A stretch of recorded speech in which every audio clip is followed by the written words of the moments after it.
guys and welcome again to my mini vlog. At ngayong araw na ito guys ay kasama ko itong mga makukulit na mga batang ito dito sa lugar namin. Siyempre kung saan pa, sa Taguig City. At dito nga kami ngayon sa may Arca South. At nangulit nga itong mga bata guys kasi nga nagtatampo sila dahil nag-jogging na ako kanina umaga around mga 5. Pero siyempre mga bata yan eh. Usually tulog pa yan ng magandang oras. Kaya mag-isa kang pumunta. Pero pagdating nga ng hapon, napansin nga nila na pumunta nga daw ako at may post nga ako through Facebook. Ayan, nangulit sila at pupunta daw ulit kami. At ayun nga't nangyari at nagplano na nga at nakapunta nga kami ngayong hapon.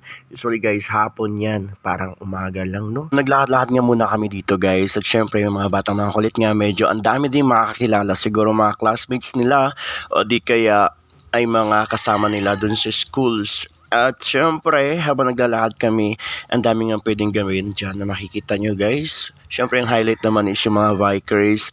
At kapag hapon nga, usually mga kabataang bikers na nyo dyan.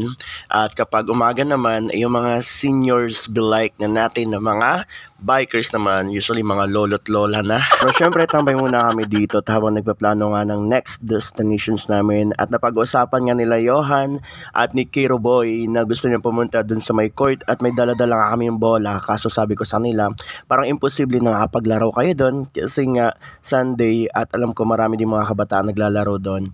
At sabi ko baka maghintay lang kayo kaya mahiram pa yung bola nyo tapos di na maibalik. Di ba? Nagpalipas muna kami ng oras dito guys at syempre nanood-nood na rin kami mga nagbabike.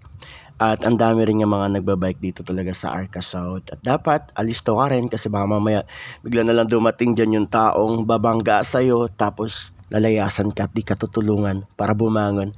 Charot lang po. At ito nga guys ay medyo pahapon na at marami na ring oras ang lumipas talaga.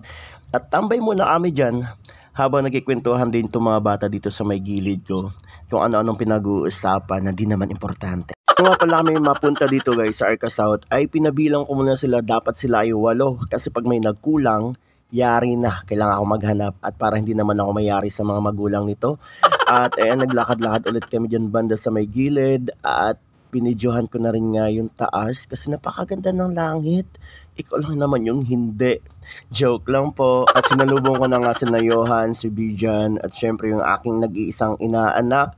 At kung napapansin nyo guys, si Bijan ay nakachinelas lang. Paano ba naman? Ang ganda na ng forma niya. Tapos dumating yung kanyang kuya na si Jimboy. Sabi ang pangit na ng shoes niya. Kaya pinalitan niya. Kawawang bata. Siguro napagod nagpahinga. At di ko nga alam guys bakit to si Kiro nagbabad ng sapatos. At nagpupush up nga dyan si RG at si Sander. Di ko alam kung anong trip itong dalawang ito. Ay nagsasabay sila. Siguro nagpaparamihan din sila ng push ups. Bahala nga sila dyan. Trip kasi nila yun. Wala daw basagan ng trip. And shoutout nga ako dito sa mag-amang to. Dito nga to tumigil sa harapan namin.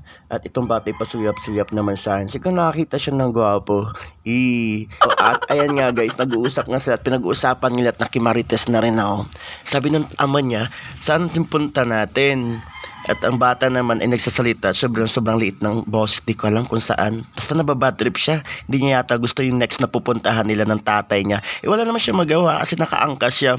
Uy boy, makinig ka sa tatay mo. Lumipas na yung mga oras at di ko napansin na umuwi na pala yung mga ibang batang kasama ko.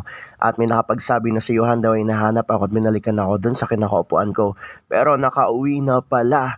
Yun ang hindi namin alam. Kaya umikot ulit ako para hanapin siya pero wala. And hanggang dito na lang. Bye-bye!